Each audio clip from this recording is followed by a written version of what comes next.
नमस्कार दोस्तों, शुरू करते हैं हम आज की क्लास। देखते हैं कुछ इम्पोर्टेंट क्वेश्चन। देखो, प्रश्न दे रखा है कि दो संख्याओं का योग 25 है और उनका अंतर 13 है, तो इन संख्याओं का गुणनफल क्या होगा। भाई देखो, करना क्या है, आपको अगर सिस्टमेटिक तरीके से देखोगे तो दो संख्याएं a प्लस b, इनका योग आपको 25 दे रखा है। a माइनस बी आपको 13 दे रखा है।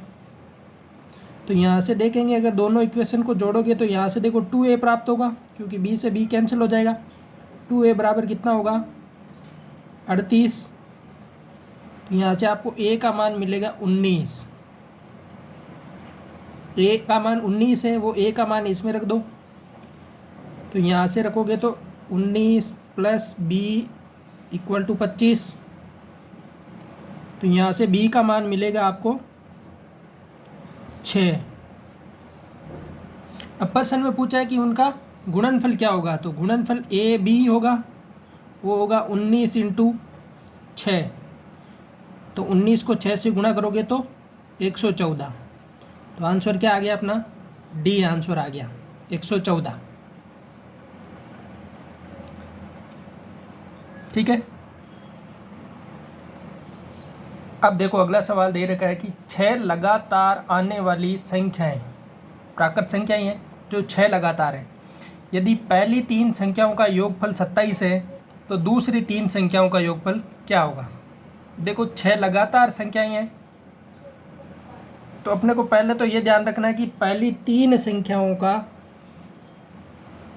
अगर योग 27 है और उसने पूछा है कि अगली 3 का योगफल क्या होगा। अब एक बात आपको ध्यान है कि संख्याओं का योगफल अगर 27 है तो यहाँ से अपन एक तो ये देख सकते हैं कि वो 3 संख्याओं का योगफल लिखेंगे 27, या ये चीज़ आपने देखी होगी कि 3 क्रमागत संख्याओं या जो क्रमागत संख्याएं होती है उनका औसत क्या होता है, मध्य की संख्या होती है। तो आपको यहाँ से मिलेगा कि 27 इनका योगफल है, तो इन तीनों का औसत कितना होगा, 9। अगर औसत 9 है मतलब मध्य की संख्या यहाँ पे क्या मिलेगी आपको, 9। तो अब क्रमागत से देख लो, यहाँ से होगी 8, ये 9, ये 10, ये 11, ये 12 और ये 13। इन 3 का पूछा है आपको, तो इन 3 का योग कितना हो गया, 36। तो आंसर हो गया अपना ए राइट।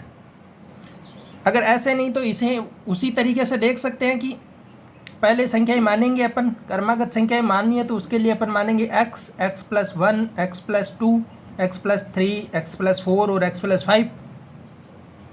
भाई संख्याएं होगी x, x प्लस 1 और x प्लस 2, ये पहली 3 संख्याएं हैं। इनका योग उसने 27 दिया है, तो यहाँ से अपने x की वैल्यू प्राप्त होगी। ये देखो कितना होगा, 3x प्लस 3 इक्वल टू 27। तो यहाँ से मिलेगा 3x इक्वल टू 24। तो x यहाँ से मिलेगा अपने को 8।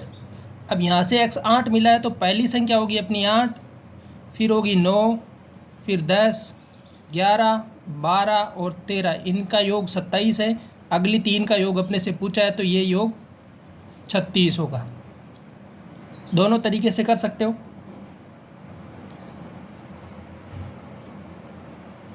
अब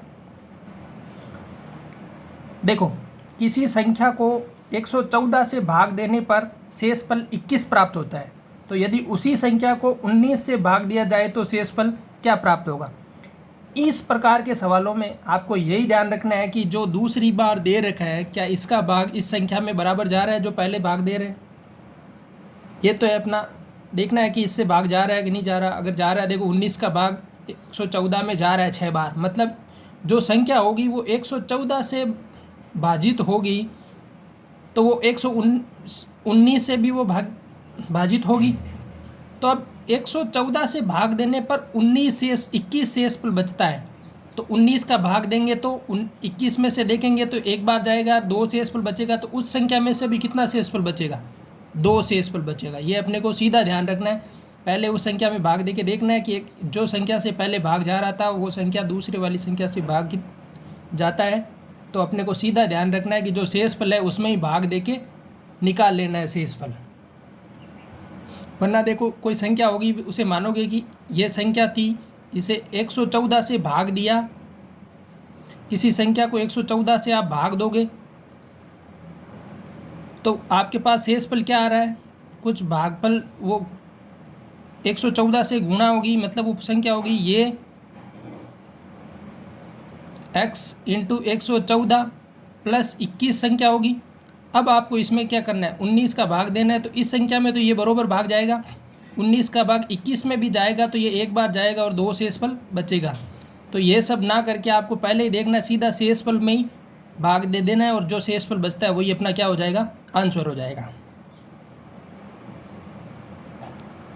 अब देखो सवाल कुछ इस प्रकार से भी आ सकता है कि आपको किसी स्थान पर स्टार दे दिए और पूछ लिया कि इस पे कौन सी संख्या होगी। तो इसके लिए आपको क्या करेंगे, पहले इसमें अपने को ध्यान रखना है कि ऑप्शन रख के ही चेक करने हैं आप, जिससे आपको ज़्यादा जल्दी पता लग जाएगा। तो देखो पहले दे रखा है, यहाँ से जो इनको जोड़ना है तीनों संख्याओं को। देखो 5 और 8 13 और 4 17, मतलब यहाँ तो 7 आ गया, एक यहाँ पे किसका आएगा, हासिल का है जो रहेगा। अब अपने को स्टार की जगह संख्या रखनी है। देखो पहले ऑप्शन को चेक करते हैं, अगर अपन 0 रखते हैं तो 3 और 1 4 तो हो गया। अब यहाँ 0 0 तो आंसर में भी यहाँ 0 आना चाहिए, नहीं आ रहा है, मतलब 0 नहीं होगा।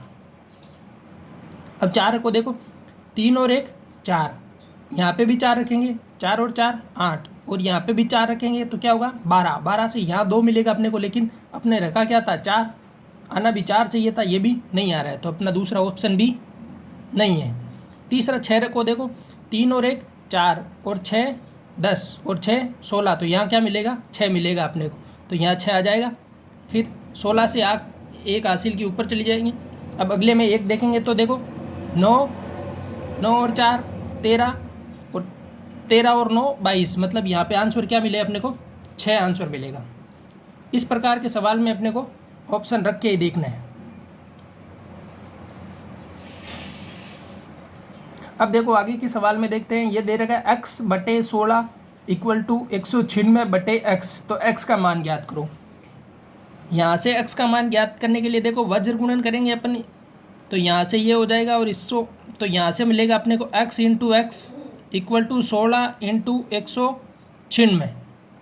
अब देखो यहाँ मिलेगा x स्क्वायर, ये इधर हो जाएगा 16 इंटू 196। यहाँ से अपने को x की वैल्यू जो मिलेगी वो मिलेगी अंडर रूट में 16 इंटू 196।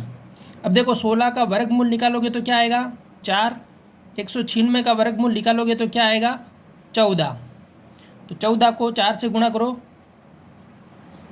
56, तो यहाँ से अपने को आंसर क्या मिला 56 x का मान, तो ये अपना ए आंसर हो गया।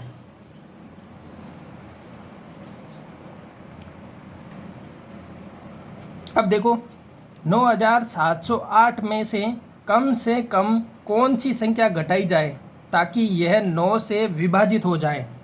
तो अब 9 से विभाजित करना है तो अपने को क्या ध्यान रखना है, देखो 9708 में से 9 का भाग देंगे अपन, एक बार 9 आ गया, शेषफल 0, 7 नीचे आया, यहाँ से 7 में नहीं जा रहा तो ऊपर 0 दे के एक असंख्या और उतार ली, ये आ गया 70 हो गया। अब ये 7 बार गया 63 हो गया, फिर बचा 7, यहाँ से आ गया 8 78, तो ये 8 बार गया 72 हो गया, बचा कितना 6 शेषफल। तो अपने को क्या घटाना है, 6 घटाने पर ये 9 से पूर्णतः विभाजित हो जाएगा, तो अपना आंसर क्या हो गया, यहाँ पे 6 आंसर हो गया। अगर यही इस सवाल में पूछ लेता कि इसमें क्या जोड़ा जाए कि ये 9 से विभाजित हो जाए, तो अपने को यहाँ पे क्या जोड़ना पड़ता, देखो 6 तो है, अब 9 से विभाजित होने के लिए इस संख्या को 9 होना था, तो अभी कितना जोड़ेंगे, इसमें 3 जोड़ेंगे। अगर जोड़ने का पूछता तो अपन 3 जोड़ते, और इसने घटाने का पूछा है तो अपन 6 घटाएंगे इस संख्या में से, तो वो क्या होगी 9 से विभाजित हो जाएगी। देखो सबसे छोटी अभाज्य संख्या कौन सी है दोस्तों, सबसे छोटी अभाज्य संख्या होती है 2, 0 और 1 तो अभाज्य है और नहीं भाज्य है। सबसे छोटी अभाज्य संख्या होती है 2 और 2 एकमात्र समअभाज्य संख्या होती है। दोस्तों पूरी संख्या पद्धति में एक ही संख्या है 2 जो सम है और अभाज्य है, बाकी सभी सम संख्याएं भाज्य है, लेकिन एकमात्र 2 ही एक ऐसी संख्या है जो अभाज्य है, और सबसे छोटी भी अभाज्य संख्या 2 ही है। देखो इस सवाल में पूछा है कि संख्या पद्धति में 4 अंकों की कुल कितनी संख्याएं हैं।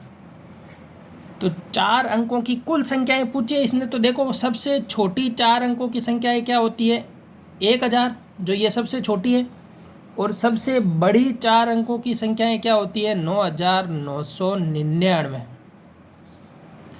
तो सबसे छोटी और सबसे बड़ी। अब पूछा है कुल संख्या, तो आप क्या करेंगे, 9999 में से 1000 को घटाओगे, लेकिन 1000 को अपन घटाने के बाद जो संख्या प्राप्त होगी हमें 8999। ये 4 अंकों की संख्याएं तो है, लेकिन इसमें 1000 शामिल नहीं है, तो इस 1000 को भी शामिल करना है। तो ये इसमें एक और ऐड करेंगे तो अपने को संख्या प्राप्त होगी टोटल 9000।